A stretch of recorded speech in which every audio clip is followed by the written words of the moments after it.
Hello, everyone. Charles Watts here. Welcome back to Inside Arsenal. It is Tuesday. I hope the day's going well, wherever you're watching or listening to this around the world. As always, thank you very much for joining me and being here. I really do appreciate it. We are in the international break. Oh, can you believe it? The second one already this season. We've got one more to go before Christmas. Cannot wait for that to be over. And then we can go full head of steam until I think February or March, even until the next one. So we got this one to go through. It is pretty quiet at the moment. Obviously, the players are just beginning to go off to their national teams. I think the England boys arrived yesterday. The games start on Thursday, so we're in that little bit of a lull at the moment. But there is still stuff to talk about today. I'm going to talk about Victor Gyokeres first of all, because he seems to be at the moment the big sort of topic of debate heading into the international break, and his form, his start to life at Arsenal, all of that sort of stuff, which I just think is going way over the top. So I'm going to talk about that in today's show.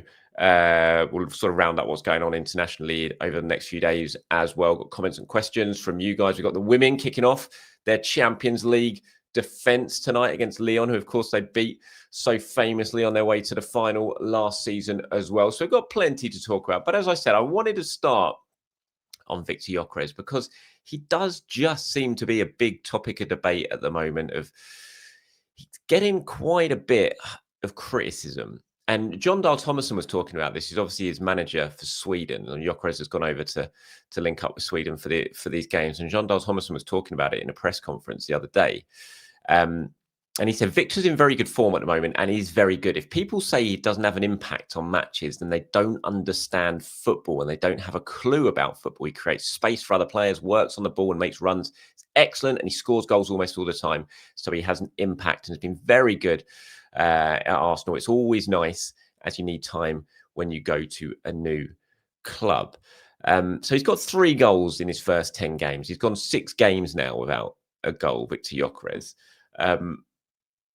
And people seem to be jumping on that a little bit as an excuse to criticize his start. And I just think it's really harsh. I have to say, I'm quite happy with what Victor Gyokeres is doing so far at Arsenal. Could it be better? Yes. Could he have scored more goals? Yes, I think he definitely could. But I also think luck has played quite a big part of that. I think he could easily be sitting here now on 6 or 7 goals, and then probably no one would have been saying anything, but he would still played the same as the way he's playing at the moment, which I think is very good. I think we've seen really good strides of improvement from Gyokeres in the last few games. I didn't think he was great at the weekend. I have to say that against Newcastle, against Olympiacos, I thought he was excellent. I didn't think he was great at the weekend, but I think again that's his 3rd game in 6 days or 7 days, whatever it was. Real high intensity games with barely any.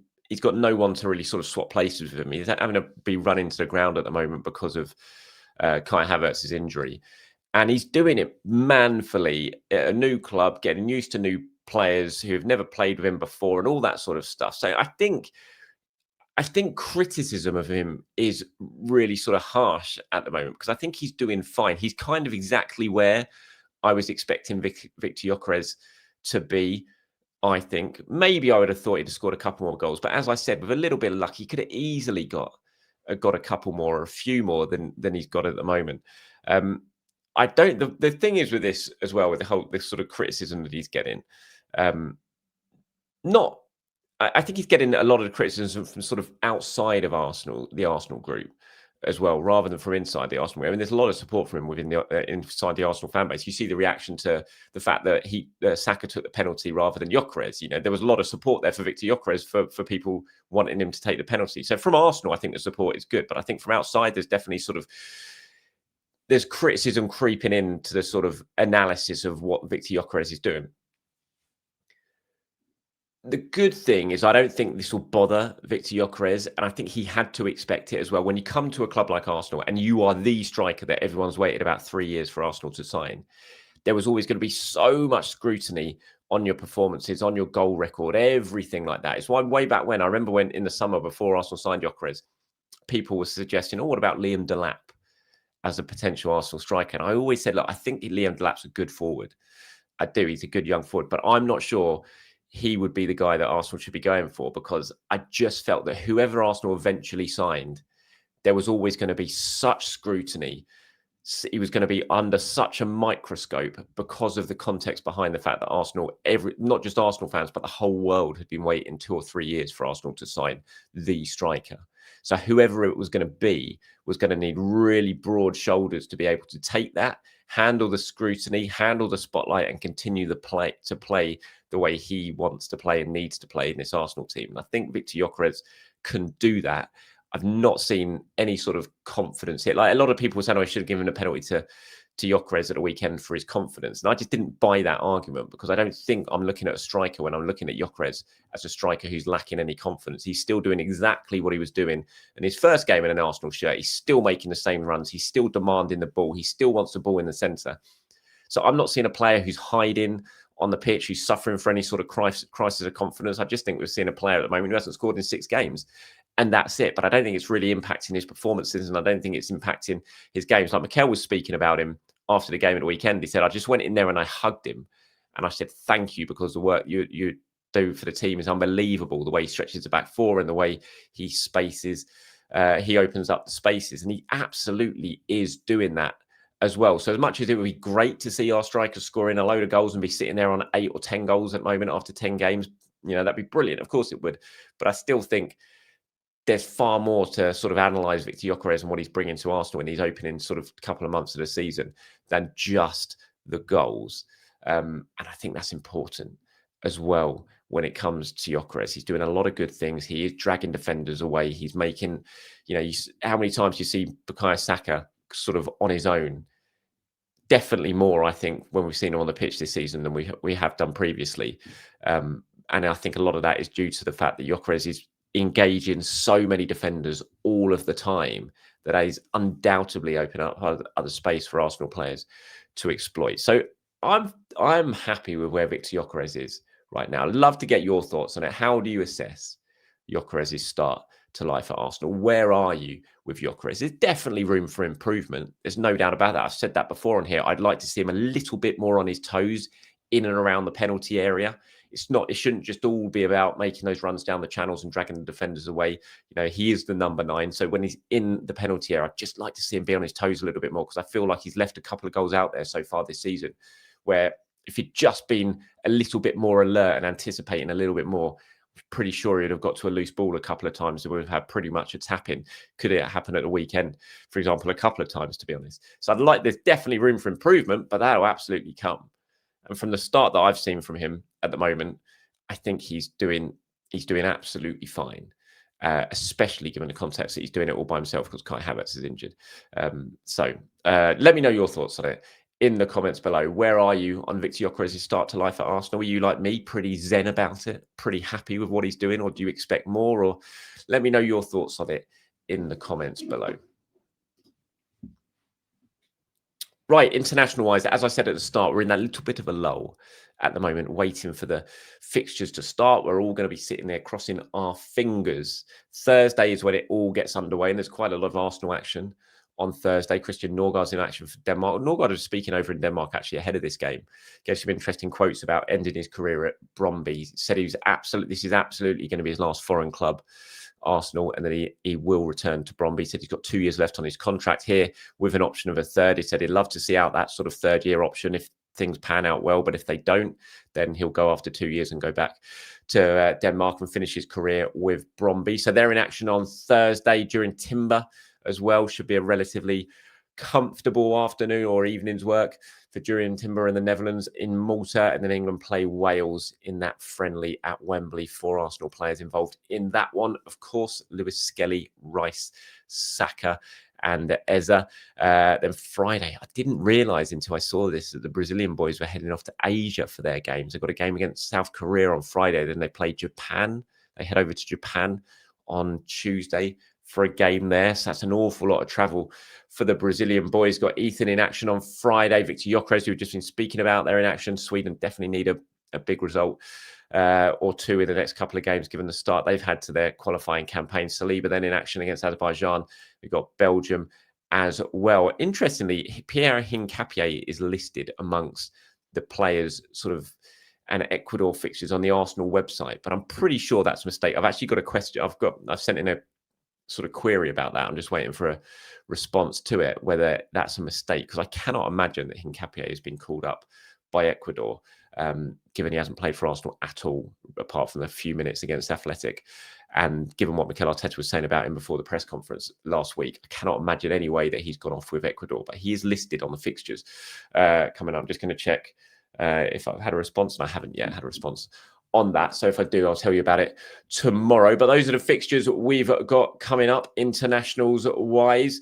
As I said, it's a big day for the women, or big evening for the women later on. Arsenal versus Lyon at Boreham Wood, the start of the Champions League winners campaign, their attempts to win it back to back. Obviously had a disappointing start to the season in the WSL, defeat against Manchester City at the weekend, couple of costly draws already as well in the league, already sort of falling off the pace, very similar to how they started the season last season, which is a bit of a disappointment because you were going to hope they were going to build on that momentum from the Champions League win and take that into the WSL season. But this is a chance to sort of forget about what's going on domestically and focus on European matters. Again, very tough opening game against Lyon of all clubs, as I said, won so famously there on the route to the Champions League final last season. René Sleggers was talking about it, said very excited. It starts all over again. So we start from scratch. We're very proud of what we did last year. There was a lot going into that, but we all start over again and everyone is constantly now developing. Teams change and we're going to play against an extremely strong opponent in Lyon. They've made a lot of changes as well in their squad. They have a new coach, so we're extremely humble. We can, of course, also look forward to the occasion. And it will be a good occasion, will be a big occasion as well. European champions getting their defence underway later on. So good luck to the ladies at Boreham Wood. Be lovely just to get a bit of momentum and get a nice victory. What a victory that will be. Right, going to move on to a few sort of comments and questions now before we wrap this one up. Nikki is not the only person who's asked about this. It's a bit of a controversial one, but what do you think of the rumours that Arsenal are looking to renew the Visit Rwanda sleeve sponsorship? I'm disappointed. I thought we'd been more principles and it's not really popular with the fans. I share your disappointment, Nikki. Obviously, James Gunner blog and The Athletic did a piece earlier in the week saying Arsenal are in talks over extending the partnership with Visit Rwanda, which I think runs out at the end of this season. I share your disappointment in this. I have to say, I thought Arsenal would move on at the end of this sort of current term of their sponsorship deal with the Visit Rwanda partnership. I thought they would probably go down a very similar route that Bayern Munich potentially did with it, and Bayern Munich sort of cut the commercial ties, but did sort of continue the investment on sort of more focused on the sort of the country, Rwanda itself, and helping the communities there. It kind of felt like that might be the route that Arsenal go down if they do believe that the money that they're paying is helping Rwanda. But when you sort of look at the controversy behind it, you look at what's happening, you sort of look at what's happening in Rwanda and what's been happening in Congo as well. And you just sort of take that all into account. It just felt like this was probably going to be a lot easier and the right thing to do, just to let this partnership finish and then move on. I think it's about 10 million a year. I mean, in the grand scheme of things, obviously it's a huge amount of money, but when you look at Arsenal's revenues, you kind of think, can you not get that somewhere else? Surely you can get another sleeve sponsor that maybe doesn't bring the controversy with it that the Visit Rwanda deal does. So I have to admit, I share your disappointment in it, Nikki. I thought it was something that would just end organically, but renewing it doesn't really sit well with me. I don't think. It felt like there was other routes to potentially go down, very similar, as I said, to what Bayern Munich have done. We've got here one from Max. He says, if we hypothetically had to sell one player other than Gabriel Jesus in January to balance the books, who would it be? I think the likely answer before the season would have started was Trossard, but without running numbers, I would guess Trossard is currently second in minutes played this season among all our offensive players. I honestly don't know if there's a single player I'd feel comfortable sacrificing. It's a real statement of how strong, I can't say roster, I'm afraid, how strong a squad we've built, that every player in the entire senior squad feels like necessary piece to having a successful season. It's interesting. I was thinking about this, Max, before I came on, obviously, and I don't think there's anyone that I would really want to sell. I don't think they're going to have to sell anyone to balance the books in January anyway. I think that in the summer, I think that'll be a different story. But in January, I don't think that's going to have to be the case. I certainly don't hope that's not going to have to be the case. They've got this strong squad now. You may as well use it for the season because it's going to help you. So unless the accountants are absolutely banging the door down and saying we have to sell in January, there's not really anyone that I would want to go. Like sort of Trossard and Martinelli, I was open to in the summer if a good offer came in, but they've both been really, really useful so far this season as well. And the way injuries are going with Arsenal at the moment, I just don't think we can kind of rely on the squad being strong enough to cope because it always feels like there's just another injury right around the corner. So in the summer, I think there's different. And Trossard is one that again in the summer, Martinelli again potentially is one in the summer that I would look at and say, that's a deal that worth doing. I think there's as much as I love Ben White as well, and I really love Ben White, I think if he can't stay fit this season, if he has another season kind of like last season, given how Timber's playing as well, if there's a potential there of a sale, one that wouldn't go down, it wouldn't be universally popular, but I do think we have to accept that some difficult sales are probably going to have to happen fairly soon because there's no really dead wood in this squad anymore. There's just really good players, most of them all that the fans love. But some players are going to have to be sold at some point. And so there are going to be probably some unpopular departures at some point in the near future to balance the books, as you said, to continue to bring funds in that Arsenal can then reinvest. And I do look at Ben White as a potential for that because of his fitness issues, because of Timber's form, maybe someone like him. But yeah, in January, I don't think there's one who I really would be very, very keen to move on out the door. We've got one from Kahuna here who says, my take on the penalty over the weekend, our best player, current captain and regular penalty took the responsibility in a 1-0 game. Isn't that exactly what we want? Gyokeres is an outstanding penalty taker. I thought he would actually take it, but I'm thrilled that Saka wanted it. He absolutely should. As for giving it to Gyokeres for confidence, as you've mentioned, he doesn't appear to be lacking any. Havertz was clearly in a bad spot for several months, and to borrow your term, he was hiding. That's not the case here. Yeah, I agree with all of that. I have to say, I think the whole penalty thing has been blown way out of proportion. I don't really understand why, and it seems to have been sort of blown out of proportion by Arsenal fans as well, which is a strange thing. It seems so many people were so keen on Gyokeres having that penalty, probably because he's in their FPL teams.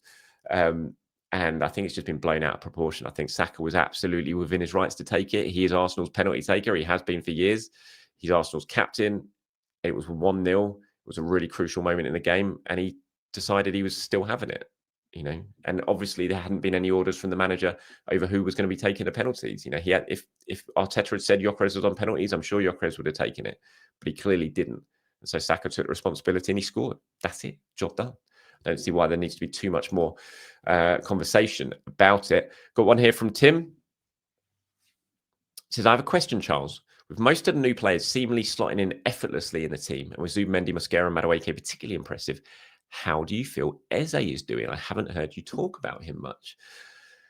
I read that, and then I thought to myself, I haven't really spoken about Eze much.